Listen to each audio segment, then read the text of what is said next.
El padre Luis Toro. Qué alegría poderles saludar. Les recomiendo seguir viendo este canal, La Fe de la Iglesia, con el hermano José Plasencia. De verdad que es bonito cuando buscamos la verdad que Dios nos ha dejado en la Sagrada Escritura, y este hermano, Dios lo ha llamado como a San Pablo para ser testigo de una conversión en la Iglesia de Jesucristo y ser testimonio para otras personas, para que puedan encontrar el camino del Señor. Que el Señor Todopoderoso les bendiga, ánimo a seguir estudiando las Escrituras y a formarse a través de este canal, La Fe de la Iglesia, con el hermano José Plasencia. Dios les bendiga igual.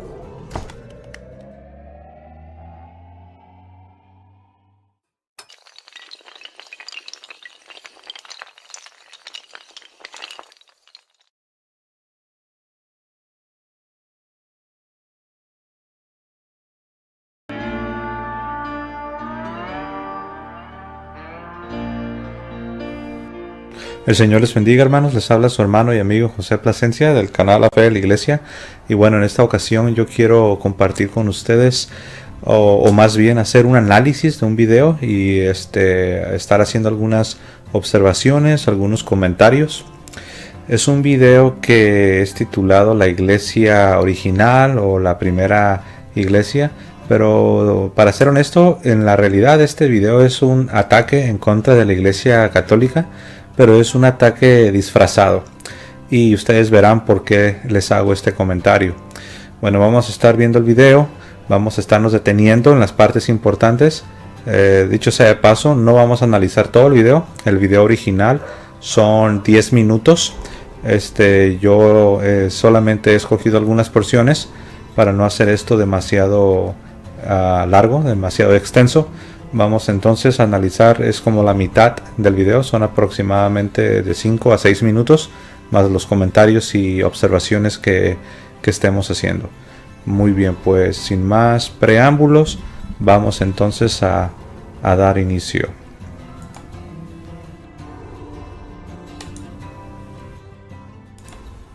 La habilidad para trazar los antecedentes de una iglesia hasta la primera iglesia a través de la sucesión apostólica es un argumento usado por un número de diferentes iglesias para asegurar que su iglesia es la verdadera iglesia.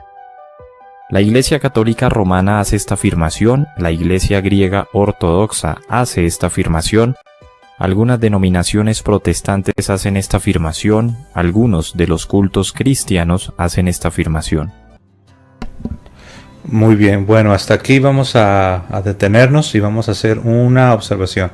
Bueno, como ya escucharon, él está diciendo que la Iglesia Católica usa el argumento de la sucesión apostólica para demostrar que verdaderamente la Iglesia Católica viene de los apóstoles y viene del mismo Señor Jesucristo. Ahora, aquí de una manera muy sutil, lo que está haciendo el autor de este video es poner a la Iglesia Católica en la misma categoría que otras sectas que también claman tener una sucesión apostólica. Él menciona por ahí a la Iglesia Ortodoxa, menciona por ahí, él dice algunos cultos evangélicos, refiriéndose a algunas sectas evangélicas, y aunque no lo especifica, pero nosotros sabemos que una de las sectas evangélicas que utiliza este argumento de una supuesta sucesión apostólica, es decir, de que vienen directamente de los apóstoles y hablan de una sucesión, es la llamada Iglesia de los Mormones, la Iglesia Mormona, la Iglesia de los Santos de los Últimos Días, como se hacen llamar. Entonces, lo que está haciendo el autor de este video es colocar a la Iglesia Católica junto con todos esos demás grupos en la misma categoría, dando a entender de manera indirecta que la Iglesia Católica es una más del montón. En otras palabras, que la Iglesia Católica es simple y sencillamente una secta más, y que lo que la Iglesia Católica dice de tener una sucesión apostólica no es algo nuevo, porque también los mormones y otras sectas hacen lo mismo.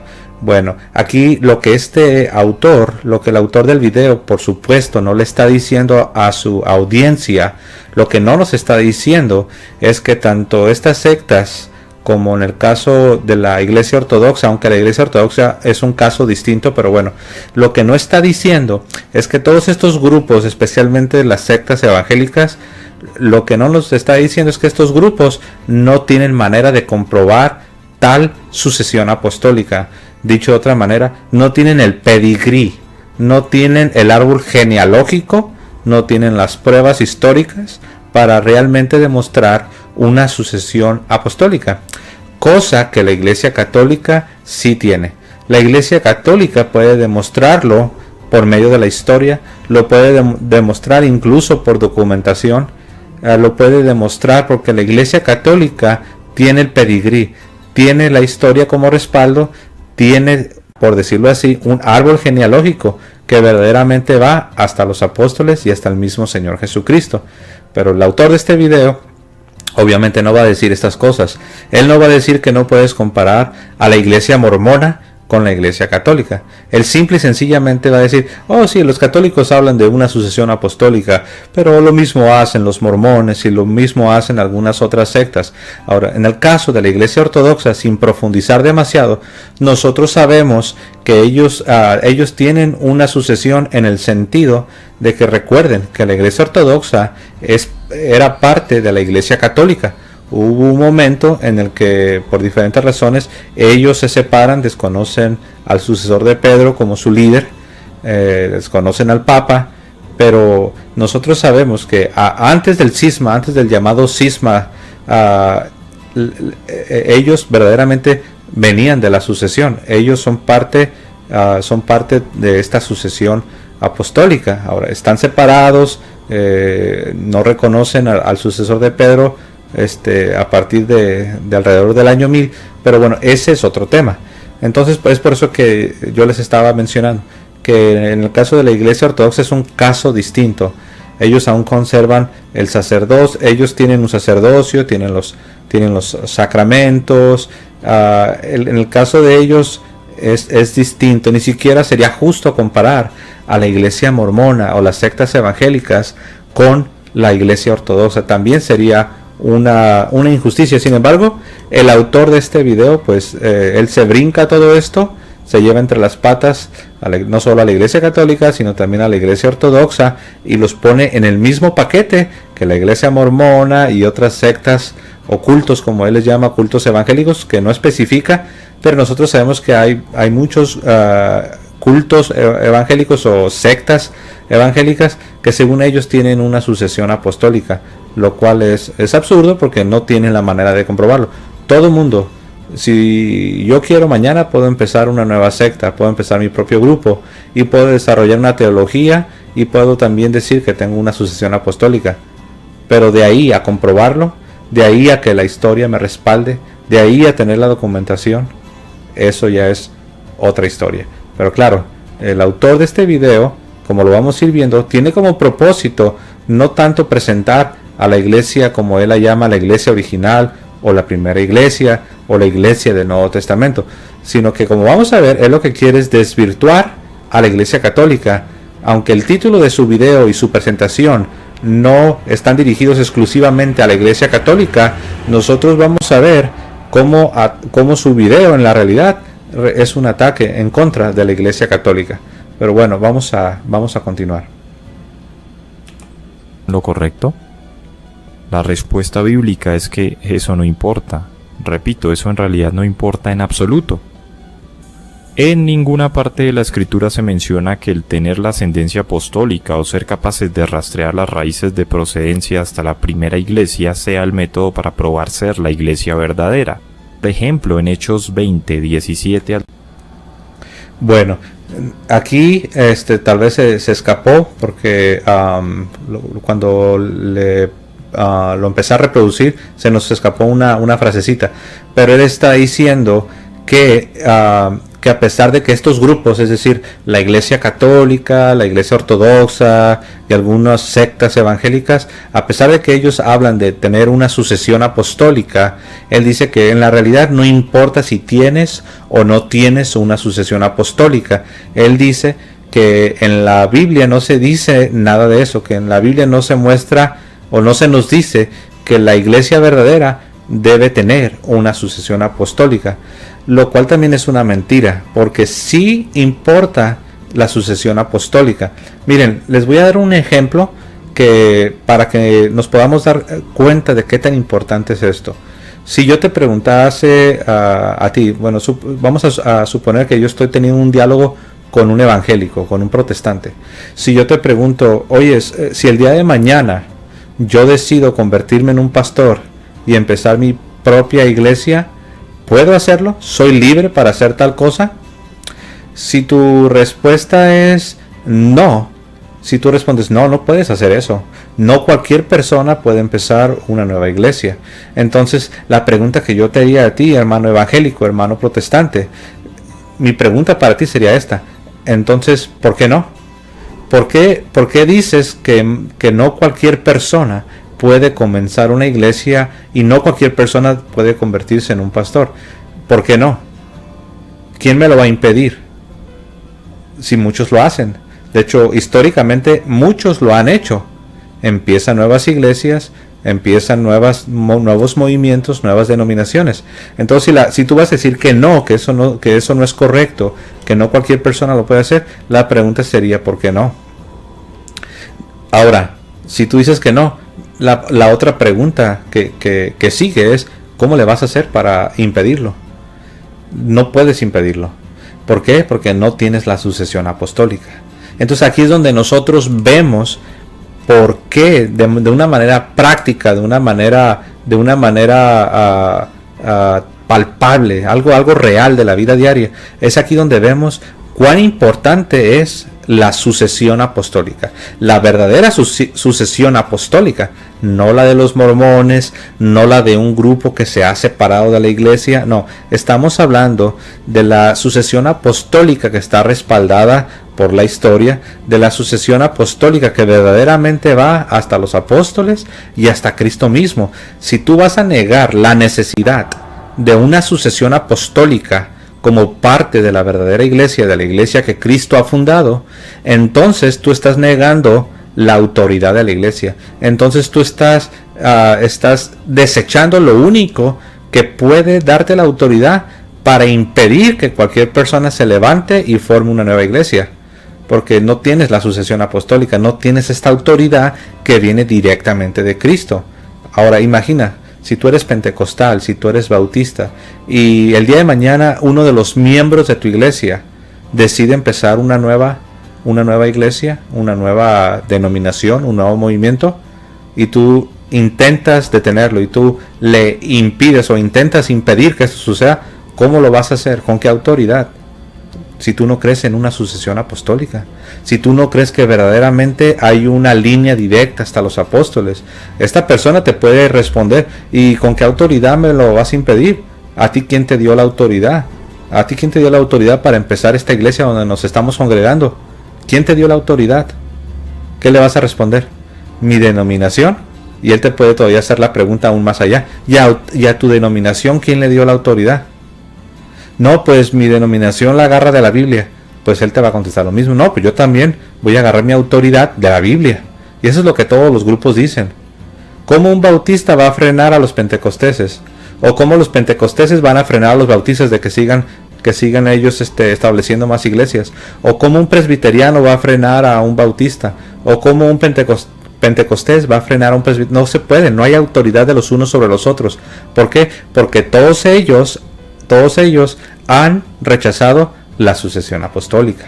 Entonces, la única iglesia que tiene la autoridad verdaderamente es aquella que tiene la sucesión apostólica. Lo que este señor de este video está diciendo, porque lo dijo de una manera directa, él dijo, ¿cómo podemos saber cuál es la verdadera y la original iglesia del Nuevo Testamento? Y luego él agrega, dice, pues bueno, lo primero es que no necesitamos tener una sucesión apostólica. Y todavía enfatiza, sí, dice, no es necesario ni siquiera tener una sucesión apostólica. Entonces, si tú rechazas la sucesión apostólica, entonces cada quien puede formar un grupo. Entonces todo el mundo puede empezar una iglesia. Y si tú intentas frenarlo, si tú intentas parar a esta persona, ¿con qué autoridad? Él te va a retar. ¿Y tú quién eres? ¿Y tú de dónde viene tu autoridad? ¿A ti quién te estableció? ¿A ti quién te ordenó? ¿Tu iglesia quién la estableció? ¿Quién la ordenó? ¿De dónde sacó la autoridad tu iglesia? Fue lo mismo que sucedió en los tiempos de Martín Lutero. Martín Lutero rechazó la tradición apostólica y por ende, en consecuencia, también rechaza la sucesión apostólica. Y lo que sucede es que después del mismo grupo de Martín Lutero, de la misma iglesia de Martín Lutero, se levantan otros hombres y forman sus propios grupos, forman sus propias iglesias. Y sucede exactamente lo mismo. Retan la autoridad de Martín Lutero los intenta frenar, no lo puede lograr, no logra detener a todos estos grupos que empiezan a salir, y ellos le decían lo mismo a Lutero: ¿y tú quién eres? ¿No acabas tú de hacer lo mismo? ¿No acabas tú también de rechazar la autoridad de la iglesia? ¿No acabas tú también de decir que la sucesión apostólica no cuenta? Entonces, ¿cómo tú sí tienes el derecho, pero nosotros no tenemos el derecho? ¿Se dan cuenta, mis amados hermanos? Y ese es el problema de la llamada sola escritura, de que la sola escritura, de que solo la Biblia y solo la Biblia y solo la Biblia y solo la Biblia. Sucesión apostólica, no importa. La historia de la iglesia, no importa. Los padres de la iglesia, no importa. Todos se echaron a perder. Entonces, esta mentalidad de solo la Biblia, y se escucha bonito, ¿no? Cuando alguien habla del Nuevo Testamento y la iglesia original, y lo único que verdaderamente nos debe de controlar y lo que nos debe realmente de gobernar es la iglesia del Nuevo Testamento. Todo se escucha muy bonito, pero en la práctica no funciona. Pero bueno, mis amados hermanos, vamos a continuar escuchando lo que este Señor tiene que decirnos. El apóstol Pablo tuvo la oportunidad de hablar a los líderes de la iglesia en la gran ciudad de Éfeso, cara a cara y por última vez. En ese pasaje les dice que los falsos maestros no solo vendrán entre ellos, sino que vendrían de ellos, Hechos 20 versículos 29 al 30. Pablo no declara la enseñanza de que deberán de seguir a la primera iglesia organizada como salvaguarda para la verdad. Más bien los encomienda a la salvaguarda de Dios y a la palabra de su gracia, Hechos 20:32. Esta dependencia de la palabra de Dios más que...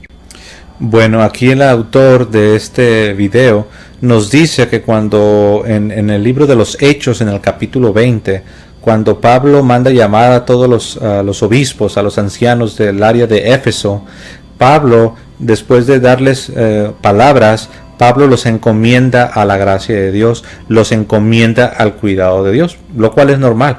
Cada vez que hay una reunión de obispos, cada vez que hay una reunión episcopal, cuando se despiden, siempre se encomienda a todos los obispos a la gracia y al cuidado de Dios. Pero vean cómo este señor de este video está torciendo la Sagrada Escritura. ¿Notaron cómo dijo? Pablo no los encomienda a la salvaguarda, a la protección de una iglesia, sino que Pablo les dice que el Espíritu de Dios los proteja. O sea, dando a entender de que o es la protección de la iglesia o es la protección del Espíritu Santo. O es la guía y la instrucción de la iglesia o es la guía y la instrucción del Espíritu Santo. Eso es lo que se llama una falsa dicotomía. ¿Qué quiere decir falsa dicotomía? Significa que creas una división donde no la debe de haber, donde estás separando cosas que fueron diseñadas para estar juntas. En otras palabras, es como decirle a tus hijos: ¿a quién escoges? ¿A papá o a mamá? Eso es una falsa dicotomía, porque tú no deberías de poner a estos niños, a los hijos de esta pareja, en semejante dilema. No los tienes que poner en una situación donde se sientan obligados a escoger entre la guía, la protección y la enseñanza del papá o el de la mamá. Un niño que pueda responder con inteligencia pudiera responder: no es lo uno o lo otro. Yo quiero a los dos. Quiero a mi papá y quiero a mi mamá. Los dos son mis papás. Así de que no me pongas en el dilema de tener que escoger entre lo uno o lo otro. Entonces, mis amados hermanos, esto que está haciendo este señor está creando una falsa dicotomía. Está haciendo una separación donde no debe existir una separación, porque las dos cosas nos han sido dadas. Jesús ha fundado una iglesia, como dice en el libro de los Efesios, el capítulo 4. Se nos dice que en esta iglesia Él ha instituido a unos apóstoles, a otros profetas, evangelistas, pastores y maestros, a fin de que ya no seamos arrastrados por todo viento de doctrina, a fin de que ya no andemos de un lado para otro por las astucias y las estrategias de hombres impíos que usan con astucia las artimañas del error para arrastrar a las personas. Por eso tenemos una iglesia con maestros. Eso es lo que en la iglesia católica se conoce como el magisterio. La palabra magisterio es de donde también viene maestro. Y eso es lo que tenemos en la iglesia. La iglesia es maestra, tenemos a los maestros, tenemos la enseñanza de la iglesia, la enseñanza oficial, para que si se levanta un hombre queriendo formar su propia iglesia, queriendo desarrollar su propia teología y queriendo declararse a sí mismo como un pastor, como un obispo, el magisterio nos protege, de acuerdo a lo que dice la carta a los Efesios capítulo 4.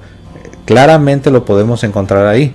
Él instituyó a unos apóstoles, a otros profetas, evangelistas, pastores y maestros, para que ya no seamos llevados, arrastrados por todo viento de doctrina, sino para que seamos edificados, para que seamos, crezcamos hasta llegar a la imagen de nuestro Señor Jesucristo. Pero este Señor está empleando con astucia las artimañas del error. Vamos a continuar escuchando.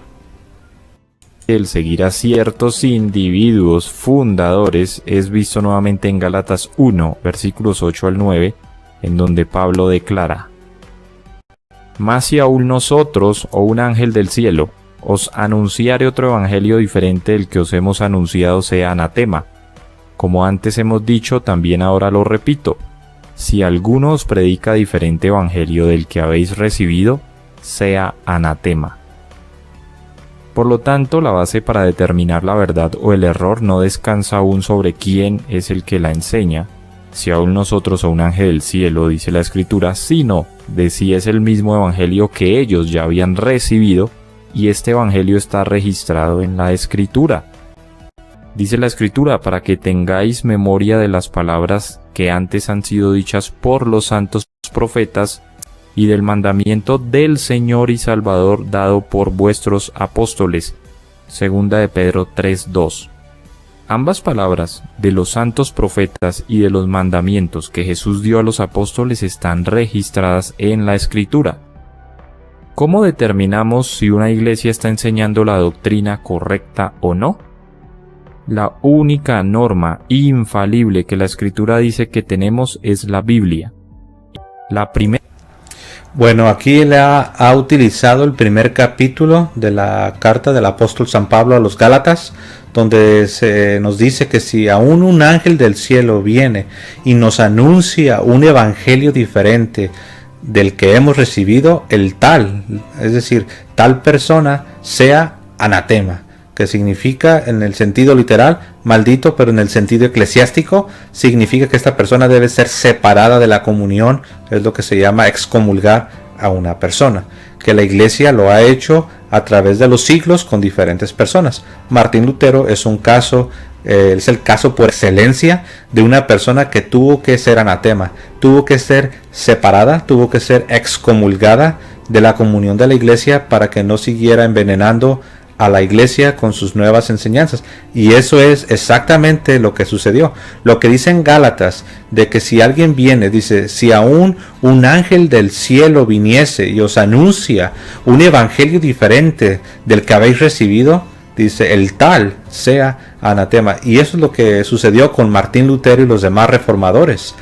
Ellos vinieron, y vamos a enfocarnos en Martín Lutero, que fue el primero, vino enseñando un evangelio diferente del que todo el cristianismo, toda la cristiandad durante 1500 años había recibido. Él vino enseñando un evangelio diferente, enseñando nuevas doctrinas, enseñando sus propias ideas, y eran diferentes al evangelio que habíamos recibido. Entonces, mis amados hermanos, es interesante que el autor de este video esté utilizando Gálatas capítulo 1 para aplicárselo a la iglesia católica, cuando es totalmente al revés. Martín Lutero fue el que vino con un evangelio diferente.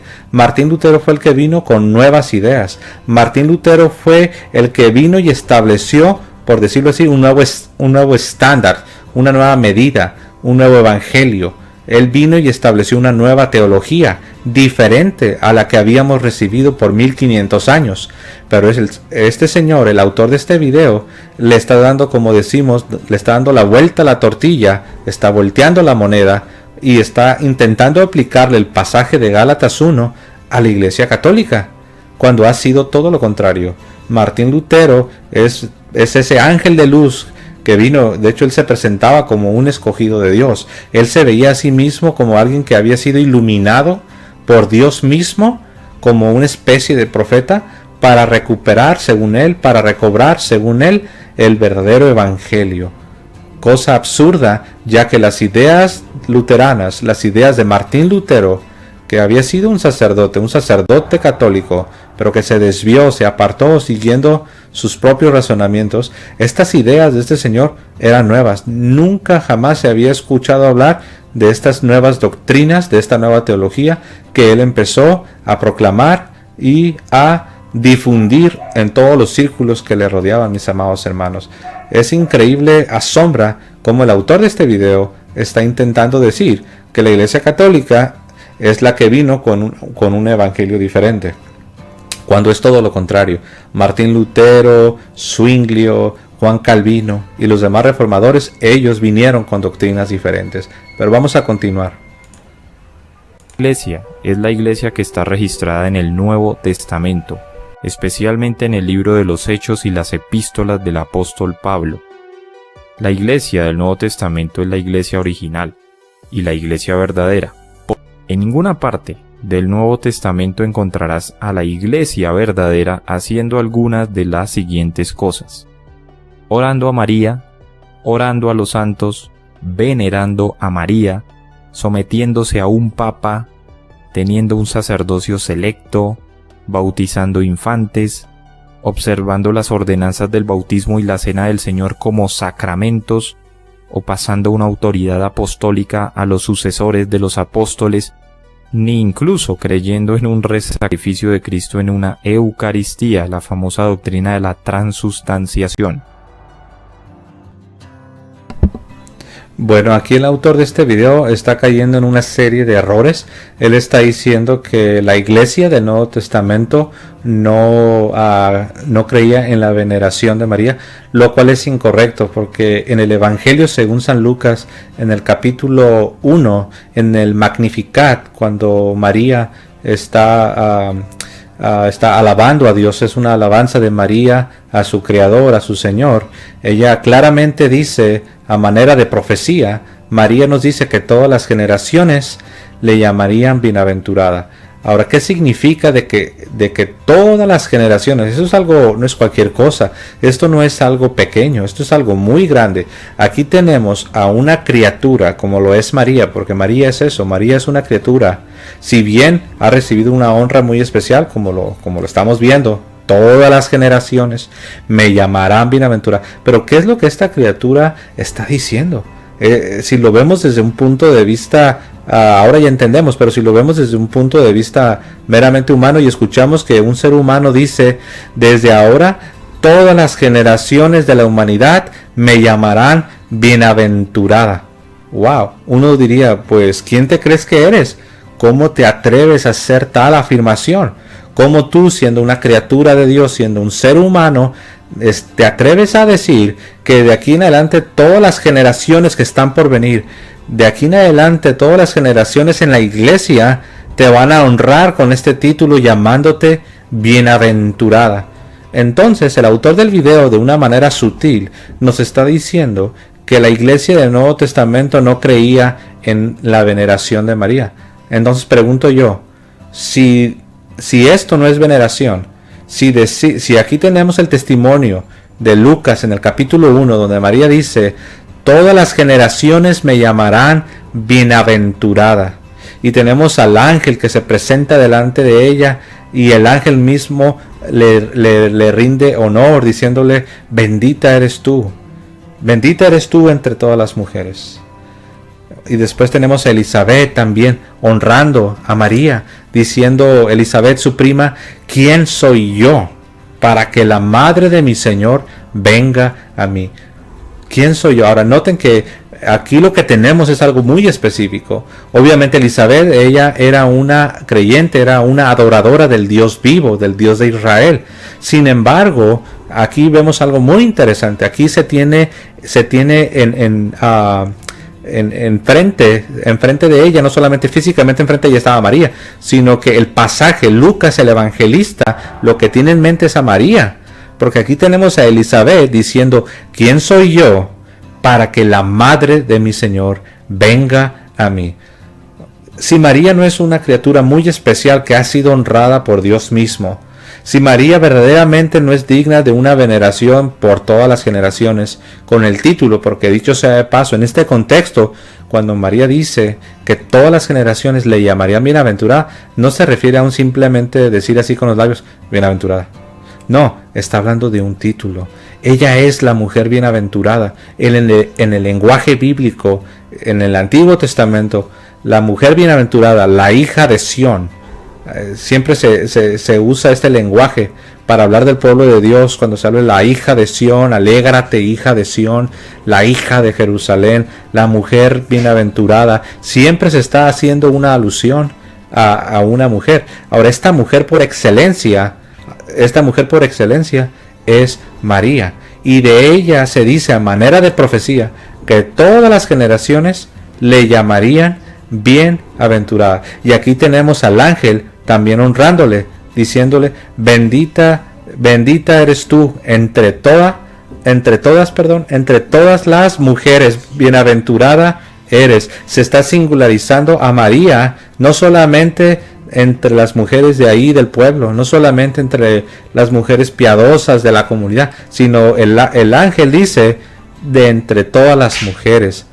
Entonces, mis amados hermanos, esto es muy importante. Tenemos la honra que le da el ángel, tenemos la honra que le da Elizabeth, su prima, y tenemos la honra que viene de Dios, porque es una profecía. Lo que María está haciendo al decir, desde ahora todas las generaciones me llamarán bienaventurada, es una profecía.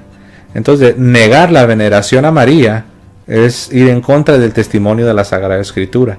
Después él avanza diciendo que en el Nuevo Testamento no tenemos a una iglesia que bautice a sus infantes, lo cual es otra mentira. Porque si usted va al libro de los Hechos, al capítulo 2, si uno va desde el verso 37 al 39, cuando los hombres, después de escuchar el sermón de Pedro, el líder de la iglesia, el primer papa, ellos dicen, ¿qué debemos hacer? ¿Qué debemos hacer para ser salvos? Y Pedro responde diciendo, arrepiéntanse de sus pecados y bautícese cada uno de vosotros para el perdón de pecados y recibiréis el don del Espíritu Santo. Y agrega, porque para ustedes es la promesa y para sus hijos. Entonces aquí tenemos que la promesa es para ellos y para sus hijos. Entonces decir que los cristianos no deben bautizar a sus hijos es ir en contra del mismo testimonio de la Sagrada Escritura. Mis amados hermanos, la promesa de Dios es para los cristianos y para sus hijos, de la manera que fue la promesa para los santos del Antiguo Testamento, que ellos también circuncidaban a sus hijos. La promesa era para ellos y para sus hijos. Entonces el nuevo pacto no es muy diferente. También esa promesa es para nosotros y para nuestros hijos. Por eso encontramos en la Sagrada Escritura que cuando los creyentes, cuando las personas recibían el Evangelio, se convertían a Cristo, dice que ellos y su casa, dice él y toda su casa fueron bautizados. Toda su casa, no parte de su casa. En el mundo pentecostal, en el mundo bautista, es raro que una familia completa se bautice. Nada más se bautizan los adultos y algunos adolescentes. Pero es muy raro que se escuche esto, que toda una familia se bautice, porque los más pequeños no les permiten ser bautizados. Les niegan el bautismo a los más pequeños. Pero en la Biblia no se los negaban. En la Biblia por eso se utiliza la expresión, él junto con toda su casa, y toda significa toda. Él junto con toda su casa se bautizó. Entonces tenemos el bautismo de los hijos de los cristianos, claramente incluyendo a los infantes. Tenemos la veneración, que dicho sea de paso, veneración no es lo mismo que adoración. La adoración solamente se le da a Dios. Por eso recitamos en el credo cada domingo, creo en un solo Dios, Padre Todopoderoso. es un solo Dios y solo adoramos a ese Dios. María y los santos nosotros los veneramos, tenemos una apreciación muy especial, especialmente por María, una veneración muy especial por María, pero no la adoramos porque ella es una criatura de Dios. Adorar a María sería una idolatría y la iglesia condena la idolatría. Y después él avanza también diciendo que en el Nuevo Testamento no tenemos a una iglesia que crean en la Eucaristía, lo cual es otra mentira, porque en el Evangelio de Juan, el capítulo 6, claramente Jesús está hablando de la Eucaristía, refiriéndose a sí mismo como el pan que ha descendido del cielo, y de hecho todavía siendo más directo, diciendo: si no comen de este pan, no tienen vida en ustedes no tienen vida. Entonces tenemos en Juan 6 claramente a Jesús enseñando que Él es el pan del cielo y que debemos comer este pan. Y algunos dirán: no, es que Jesús estaba hablando de manera simbólica. Pues no, porque si vemos el contexto, vemos que los que estaban escuchando a Jesús no lo entendieron de manera simbólica. Ellos lo entendieron de manera literal, porque ellos dicen: ¿y cómo se atreve este hombre? ¿Cómo Él nos puede dar a comer su carne y a beber su sangre? Ellos dijeron: dura palabra es esta, ¿quién puede recibirla? ¿Quién puede soportar? ¿Quién puede creer lo que este hombre nos está diciendo? Y nos dice Juan el evangelista, estamos en Juan capítulo 6, nos dice que desde aquella hora, desde aquel día, decidieron ya no seguir a Jesús. ¿Por qué? ¿Porque no creían que Él era el Mesías? No necesariamente. Dejaron de seguir a Jesús porque no estuvieron dispuestos a creer en su enseñanza de que Él era el pan del cielo y que debíamos comer su carne y su sangre, tal y como los católicos lo creen.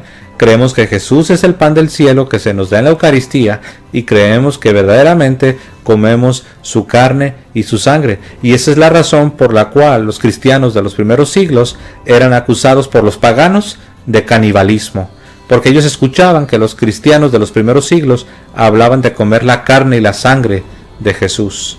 Y ellos decían: ustedes son unos caníbales, eso que ustedes dicen suena como canibalismo. Y es lo mismo que los católicos creen, y la misma acusación la siguen recibiendo no los pentecostales, no los bautistas, no los no denominacionales, no los reformados, porque ellos no creen que es la carne y la sangre. Los católicos siguen recibiendo la misma acusación de canibalismo. Cuando un católico explica lo que es la Eucaristía, siempre los protestantes dicen: eso suena a canibalismo, ¿cómo te atreves? ¿Cómo vas a comer la carne y la sangre? Lo mismo que muchos de los que eran discípulos de Jesús le dijeron en San Juan capítulo 6, versos del 51 en adelante, ustedes lo pueden ver. Ellos dijeron: dura palabra es esta, ¿cómo puede este hombre darnos a comer su carne y su sangre? Y es lo mismo que los hermanos separados, los protestantes, siguen diciendo. Y a él todavía sigue avanzando, diciendo que la iglesia, en otras palabras, lo que él está diciendo es que la iglesia del Nuevo Testamento no es la iglesia católica, cuando es todo lo contrario. La iglesia del Nuevo Testamento claramente nos presenta una Eucaristía, claramente nos presenta la veneración de María, claramente nos presenta un sacerdocio, nos presenta el sacramento de la confesión, la reconciliación, el perdón de pecados. En San Juan 20:23 tenemos ahí claramente el sacramento de la reconciliación. Es decir, que Jesús le dijo a sus apóstoles: a quienes ustedes perdonen los pecados, les serán perdonados. Pero a quienes ustedes les retengan los pecados, les serán retenidos. Claramente, San Juan 20:23 lo podemos ver. Ahí tenemos el perdón de pecados. Pero estas palabras no las creen en el mundo protestante. En el mundo protestante no creen que Jesús le dio la autoridad a la iglesia de perdonar pecados. En el mundo católico, en la iglesia católica, sí lo creemos, porque está en San Juan 20:23. Y así sucesivamente, mis amados hermanos. En una palabra, lo que él está diciendo es que la iglesia católica no aparece en el Nuevo Testamento, pero está mintiendo.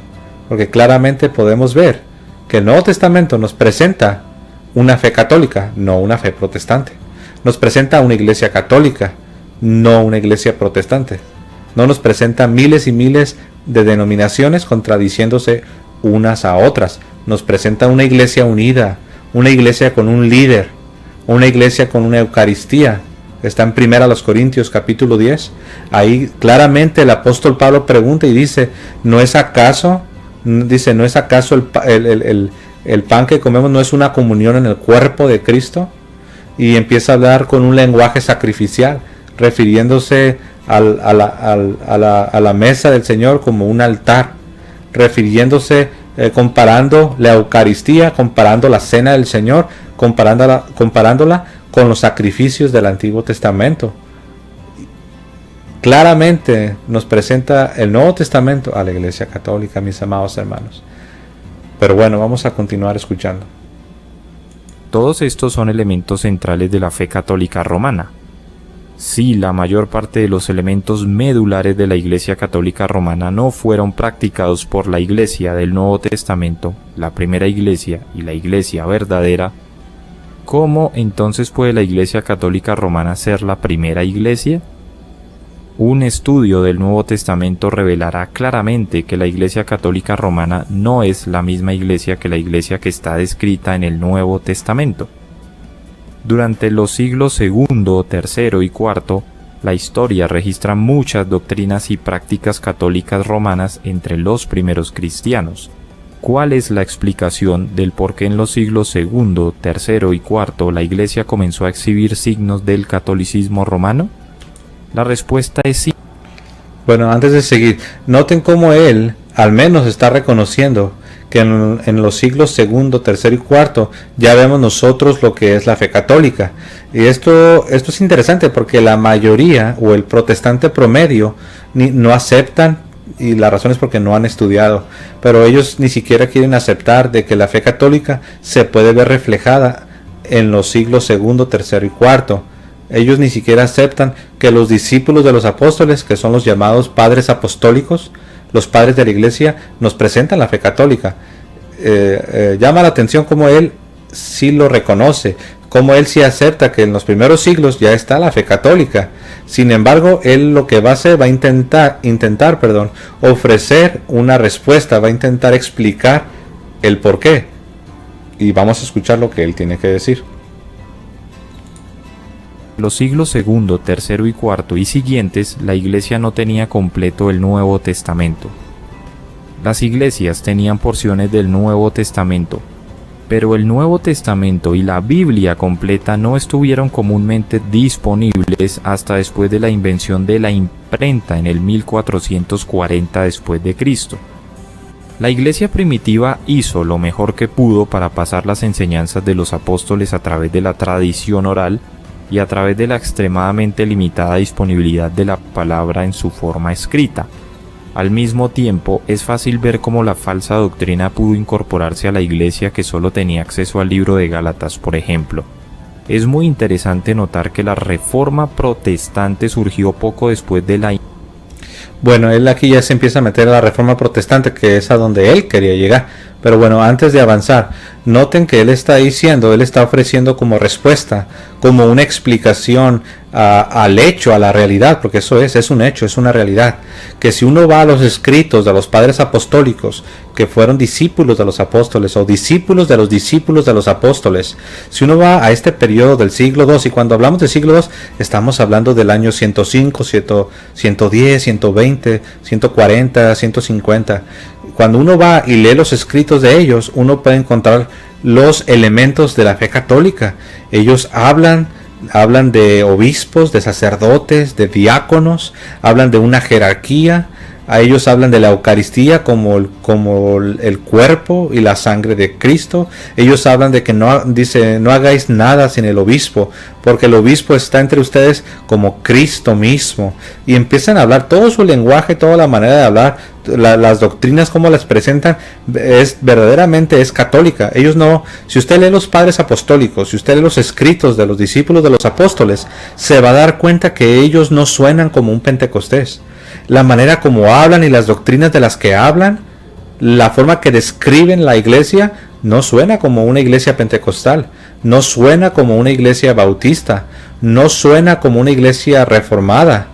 Verdaderamente uno puede encontrar la fe católica. Ahora, el autor de este video está ofreciendo como respuesta, como explicación a este fenómeno de que ya desde el principio se ve la fe católica, él dice, no, pues que al principio no se tenía disponible todo el Nuevo Testamento, como no existía la imprenta, entonces no se tenía disponible todo el Nuevo Testamento, solamente tenían tal vez una iglesia una carta, otra iglesia tal vez tenía 2 cartas. Pues miren, mis amados hermanos, eso es una verdad a medias, porque ciertamente al inicio, tal vez en el primer siglo, partes del segundo siglo, no todas las iglesias tenían toda la colección completa, pero la iglesia, en el sentido general, la iglesia tenía en su seno, tenía en su poder, en su posesión, tenía ya lo que es el Nuevo Testamento. Tal vez no todas las iglesias de todo el mundo cristiano, no todas ya tenían la colección, no todas tenían acceso a todas las cartas de Pablo o a todos los libros, a los 27 libros del Nuevo Testamento. Pero eso no significa que la iglesia, en especial en su capital, que se convirtió Roma, con su obispo, que es el sucesor de Pedro, que son los papas, eso no quiere decir que ellos no tuviesen disponible o a la mano las cartas del apóstol Pablo, los evangelios. De hecho, lo podemos ver en los escritos del segundo siglo, cómo ya se habla de todos estos escritos. No es así como que eran desconocidos. Ahora, él cuando dice que no estaban disponibles, lo enfoca en las personas.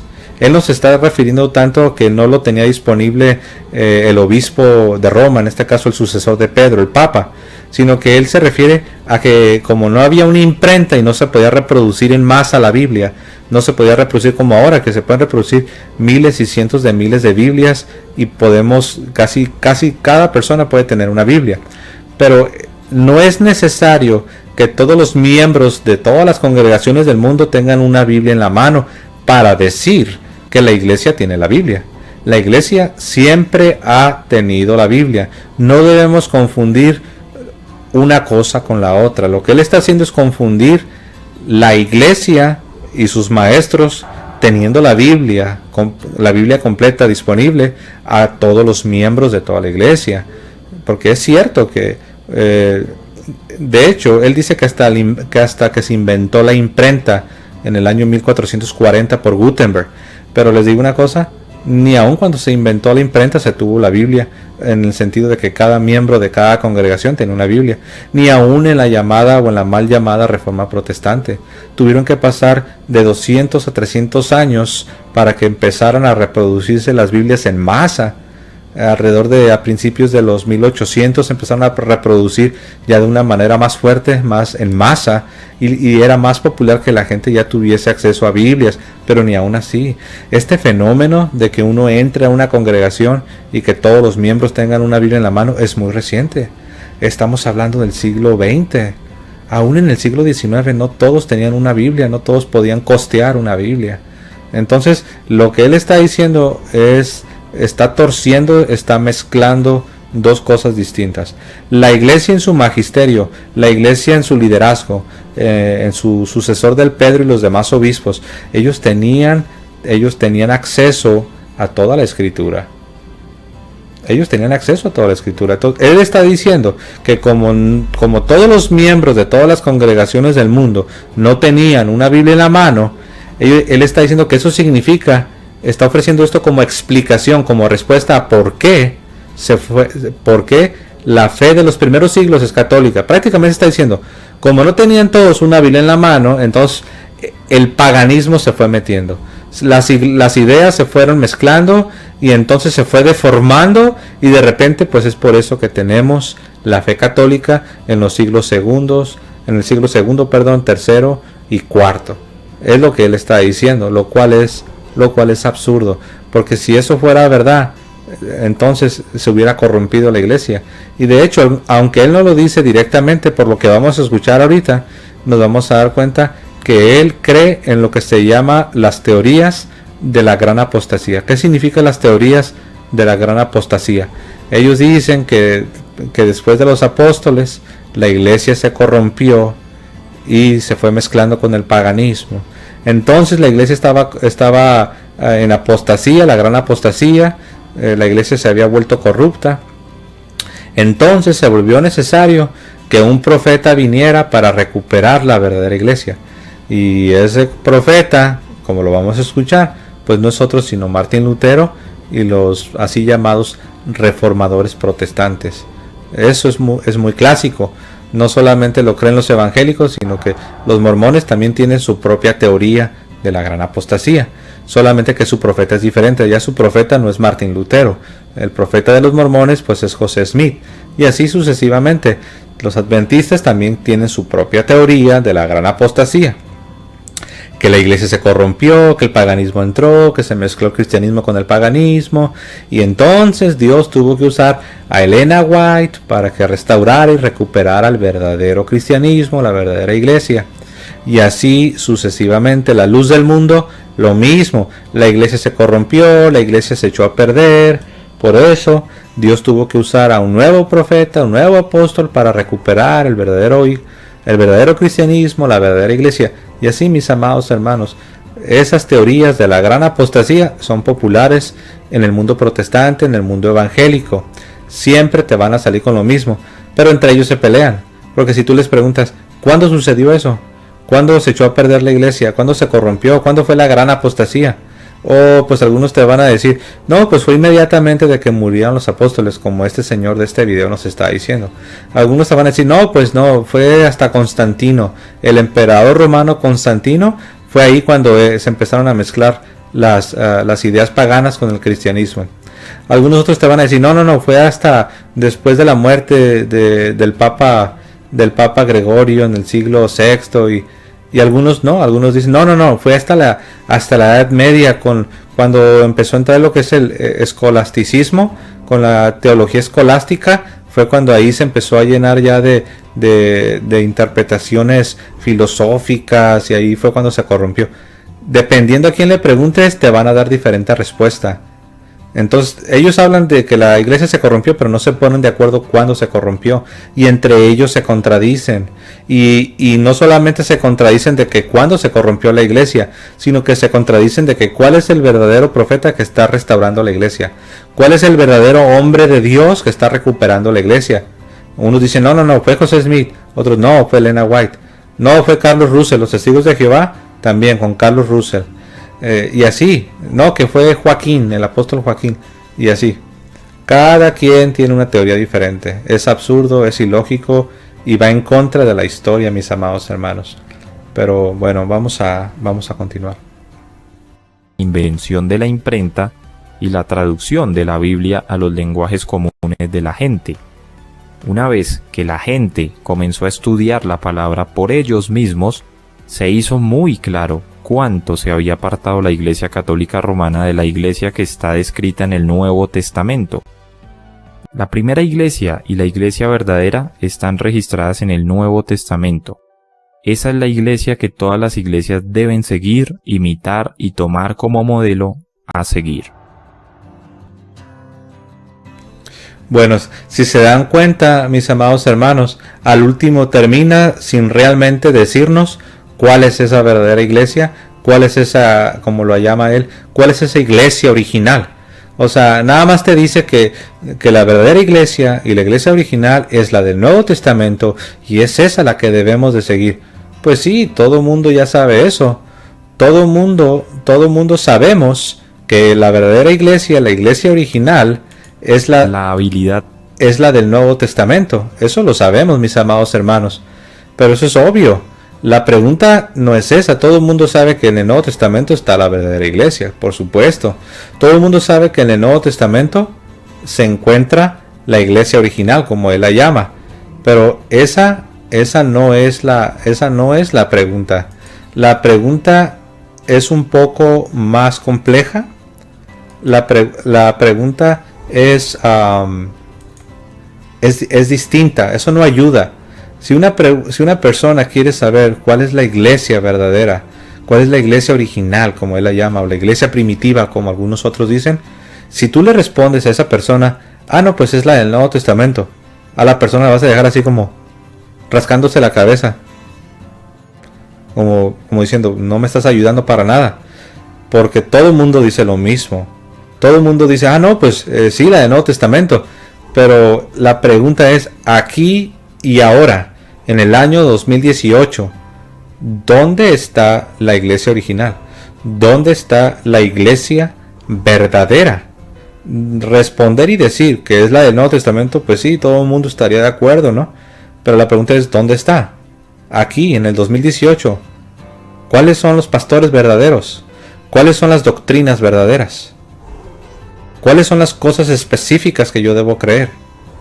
¿Cuál es esa iglesia de la que tú hablas? La iglesia original, esa iglesia que yo debo de seguir y a la que yo debo pertenecer. Él no lo dice, él no ofrece una respuesta, solamente se limita a decir que es la del Nuevo Testamento. Ahora, ¿recuerdan que al principio yo les dije que este video era un ataque contra la iglesia católica disfrazado?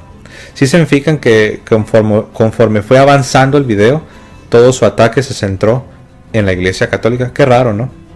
Pero bueno, sabemos que la iglesia católica es atacada por protestantes, es atacada por ateos, es atacada por los gobiernos, es atacada aún por católicos rebeldes, es atacada por todas partes. ¿Será que a eso se refirió Jesús cuando dijo que ni las puertas del infierno iban a poder contra la iglesia? Pues eso lo vemos. Verdaderamente vemos a las puertas del infierno, que son los poderes del infierno, los ataques del infierno, atacando a la iglesia de Jesucristo, a la iglesia católica por todas partes, por dentro y por fuera. Protestantes, ateos. Los protestantes están todos divididos y están todos desunidos, pero en una cosa están unidos, en una cosa están de acuerdo, en atacar a la iglesia católica. Los ateos, la misma cosa. Los gobiernos que a lo largo de la historia han intentado destruir a la iglesia, la misma cosa. Los poderes del infierno. Bueno, mis amados hermanos, pues este video, eso es un ataque contra la iglesia. Y al último termina diciendo lo obvio, como se dice. Alguien dijo, no digas lo obvio. Pues sí, o sea, no digas algo que no va a servir para nada. O sea, si eso, o sea, es obvio que la iglesia del Nuevo Testamento, esa es la iglesia de Cristo, pero la pregunta no es esa. La pregunta es, aquí y ahora, en el 2018, ¿cuál es esa iglesia? Es importante, dependiendo de tu respuesta, es sumamente importante. Por ejemplo, miren, el Nuevo Testamento dice que obedezcáis a vuestros pastores, ¿cierto o no? Cierto. El Nuevo Testamento dice que obedezcáis a vuestros pastores. Pero ¿a cuáles pastores te vas a someter? Porque si te sometes a los pastores bautistas, te van a decir esos pastores que no bautices a tus bebés. Pero si te vas a someter a los pastores presbiterianos, ellos te van a decir que sí debes bautizar a tus bebés. Ahora ellos te van a decir porque es un signo del pacto. Ellos te van a decir que no hay ahí un nuevo nacimiento, pero que solamente es un signo. Pero si te vas a someter a los anglicanos, ellos te van a decir que no, que sí, que ahí sí hay una gracia que se da, si hay un nuevo nacimiento, dependiendo, porque los anglicanos también están bien divididos. Entonces, ¿a cuáles pastores te vas a someter? El Nuevo Testamento, la iglesia del Nuevo Testamento te dice que te sometas a tus pastores. ¿Pero a cuáles pastores? Una persona intentó responderme, no, pues eso ya depende de cada quien. Si eres pentecostés, pues sométete a los pentecosteses. Si eres luterano, pues sométete a los luteranos. Si eres presbiteriano, pues sométete a los presbiterianos. O sea que uno escoge, es un buffet, es un banquete, es un buffet donde tú escoges a cuáles te vas a someter. No, esa no es la iglesia que Cristo fundó, donde se contradicen unos a otros, con creencias que se contradicen las unas a las otras. Ese no es el cristianismo del Nuevo Testamento. No, el cristianismo del Nuevo Testamento es un cristianismo, es una iglesia que tiene los mismos líderes, que tiene las mismas creencias, un Señor, un bautismo, una fe.